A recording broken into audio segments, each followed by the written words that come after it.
नमस्कार दोस्तों। आज हम नई सीरीज शुरू कर रहे हैं। इसमें हम दुनिया भर की अहम पुस्तकों की समरी बताएंगे।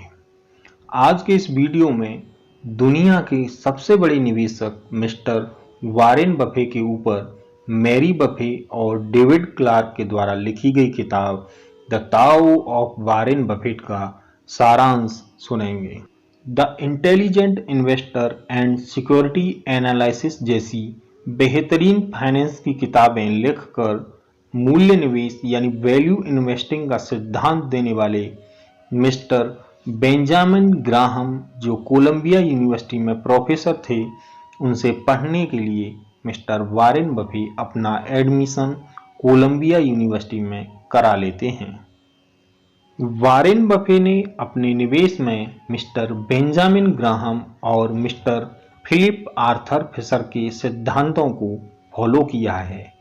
बेंजामिन ग्राहम का वैल्यू इन्वेस्टिंग का सिद्धांत कहता है कि जब कोई कंपनी अंडर वैल्यूड होती है, यानी कि कंपनी का शेयर जब कम मूल्य पर उपलब्ध होता है, तो उस कंपनी का शेयर खरीदिए। वहीं फिलिप आर्थर फिशर का सिद्धांत कहता है कि हमेशा क्वालिटी शेयर ही खरीदो।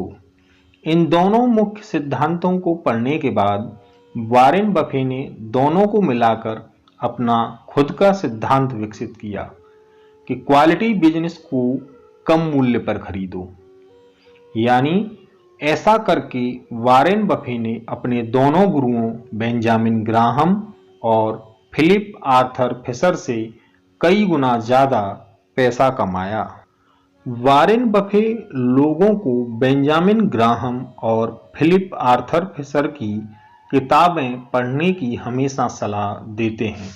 इसके अलावा वह कहते हैं कि कंपनियों की वार्षिक रिपोर्ट को पढ़िए, लेकिन एक बात हमेशा याद रखिए कि निवेश में कभी भी गणित के समीकरण डालकर उसे कठिन न बनाइए। वॉरेन बफे कहते हैं कि अच्छा और सफल निवेशक बनने के लिए आपको गणित के बड़े समीकरण आने की आवश्यकता नहीं है। यदि आपको गणित की कुछ मूल सिद्धांत जैसे जोड़, घटाना, गुणा और भाग और प्रतिशतता तथा लाभ हानि निकालना आता है, तो यह बहुत है। जैसा कि हम जानते हैं कि वॉरेन बफे बचपन में न्यूज़पेपर बेचने जाते थे। वह कहते हैं कि अगर अच्छा इन्वेस्टर बनने के लिए गणित को जानना जरूरी होता, तो मुझे इन्वेस्टिंग छोड़कर वापस न्यूज़पेपर बेचने के लिए जाना पड़ता। इन्वेस्टिंग इन लॉन्ग टर्म यानी लंबे समय के लिए निवेश करें। वॉरेन बफे बहुत ही लंबे समय के लिए निवेश करना पसंद करते हैं। इसके लिए वह ऐसी कंपनियों को ढूंढते हैं जिनके अगले 10 से 15 साल के बिजनेस को वह प्रिडिक्ट कर सकते हैं। उस कंपनी का शेयर 10 से 15 साल बाद कहां होगा, उसका अंदाजा लगाने के लिए वह उस कंपनी के उत्पाद और सेवाओं पर बहुत ही बारीकी से नजर रखते हैं।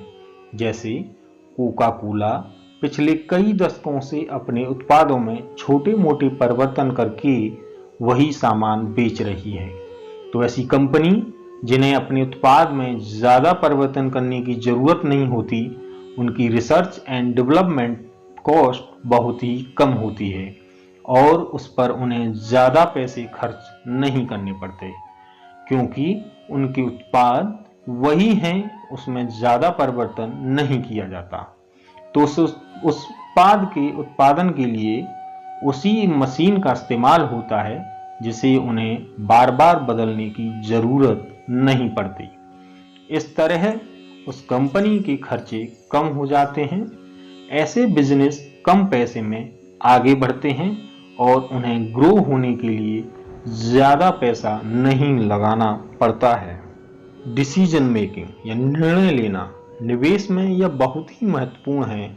जब हम कोई निर्णय लेते हैं तो कई बार वह गलत भी हो जाता है, लेकिन अगर आप गलतियों के डर से निर्णय लेना ही बंद कर देंगे तो आप आगे नहीं बढ़ पाएंगे।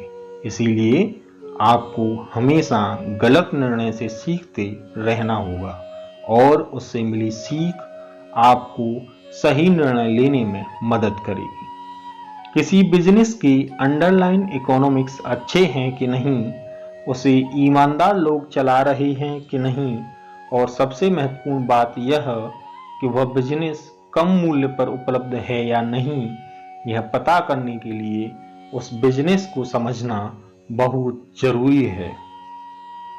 किसी बिजनेस को समझना मतलब कि वह कंपनी कैसे चलती है, उसका बिजनेस और आय मॉडल क्या है, यह उस कंपनी के पास कौन सा प्रतिस्पर्धात्मक फायदे यानी कॉम्पिटिटिव एडवांटेज क्या हैं, वह कौन सी चीजें हैं जिसका कंपनी को फायदा हो सकता है और कंपनी का मैनेजमेंट कैसा है। इन जैसी सारी चीजों को समझना, यदि वॉरेन बफे कोई भी बिजनेस समझ नहीं आता तो वह कभी भी उस कंपनी में निवेश नहीं करते हैं।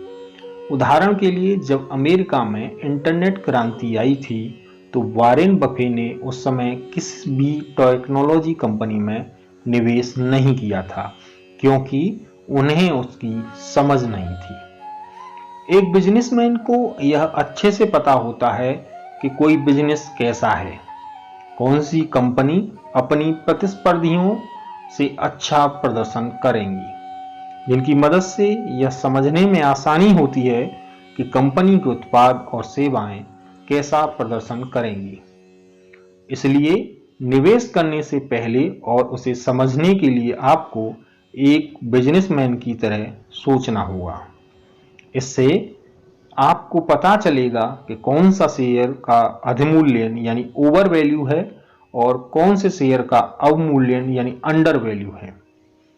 वॉरेन बफे बचपन से ही अलग अलग बिजनेस करते आए हैं, जिससे उन्हें अलग अलग क्षेत्रों की अच्छी जानकारी और परख हो गई है।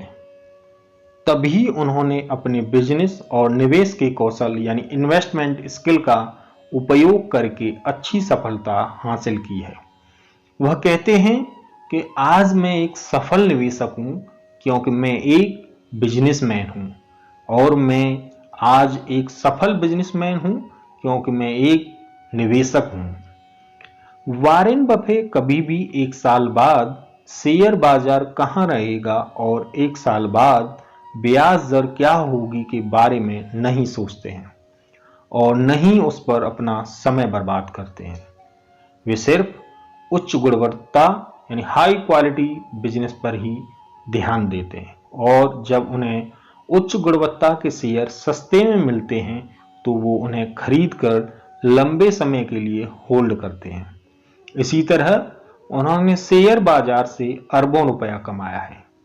सामान्यतः लोग एक साल बाद शेयर बाजार कहां होगा, ब्याज दर क्या होगी आदि पर ध्यान देते हैं, और बाजार नीचे चला जाएगा या बाजार खराब चल रहा है, इससे कई बार वे उच्च गुणवत्ता के शेयर को बेच देते हैं।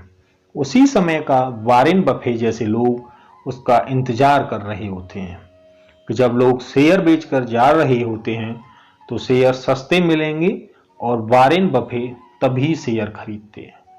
वे कहते हैं कि आपको अमीर बनने के लिए कुछ ऐसे ही अवसरों को ढूंढना होगा। वॉरेन बफे कहते हैं कि आपको एक सफल शेयर बाजार का निवेशक बनने के लिए 40 से 50 कंपनियों के शेयर को खरीदने की जरूरत नहीं होती। आपको कुछ ही कंपनियों में शेयर खरीदने के बाद एक नियत समय अंतराल में अपने निवेश के फंडामेंटल और ग्रोथ की समीक्षा करना होता है। यदि आप अलग अलग कंपनियों के शेयर खरीद लेते हैं तो आप सारी कंपनियों की समीक्षा नहीं कर पाएंगे और उसे ट्रैक करना आपके लिए मुश्किल बन जाएगा। इसीलिए वह कहते हैं कि 40-50 स्टॉक खरीदने से अच्छा कुछ गिने चुने उच्च गुणवत्ता वाली कंपनियों के ही शेयर खरीदो, और यही आपको अमीर बनाने के लिए काफी है। वह कुछ सेलेक्टेड स्टॉक में ही भरोसा करते हैं, ताकि वह उनका समय पर समीक्षा कर सकें। उनकी ज्यादातर संपत्ति कुछ स्टॉक से बनी है, जैसे कि कोका कोला, वाशिंगटन पोस्ट आदि। प्राइसेस इज वॉट यू पे and value is what you get, यानी जो आप भुगतान करते हैं वह मूल्य होता है और जो आपको मिलता है वह असली कीमत होती है।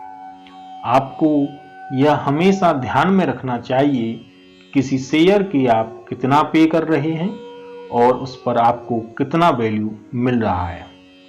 वॉरेन बफे कहते हैं कि हमारा फोकस इस बात पर होना चाहिए कि कैसे हम पैसे लगाकर ज्यादा से ज्यादा पैसा बना सकते हैं। इसीलिए वॉरेन बफे को चाहे कोई शेयर खरीदना हो या ये कहें कि एक जोड़ी मोजे भी, वह हमेशा ज्यादा कीमत की चीजें कम पैसे में खरीदते हैं। यदि कोई बिजनेस अच्छा प्रदर्शन कर रहा है तो आज नहीं तो कल उसके शेयर का मूल्य जरूर उस बिजनेस को प्रदर्शन को फॉलो करेगा। अगर कंपनी के फंडामेंटल अच्छे हैं और कंपनी की अर्निंग में अच्छी ग्रोथ हो रही है तो शेयर के मूल्य भी लंबे समय में बिजनेस की ग्रोथ को फॉलो करेंगे। कम समय में बहुत सारी समस्याएं पैदा होती हैं, इसीलिए ज्यादातर कंपनी के शेयर मूल्य कंपनी की ग्रोथ रेट के बराबर आने में थोड़ा सा वक्त लेते हैं। तो दोस्तों, आपको ये बुक समरी कैसी लगी हमें कमेंट कर जरूर बताएं। साथ ही इस वीडियो को अपने दोस्तों के साथ जरूर शेयर करें ताकि उन्हें भी इससे लाभ हो। और चैनल पर आने के लिए आपका बहुत बहुत धन्यवाद।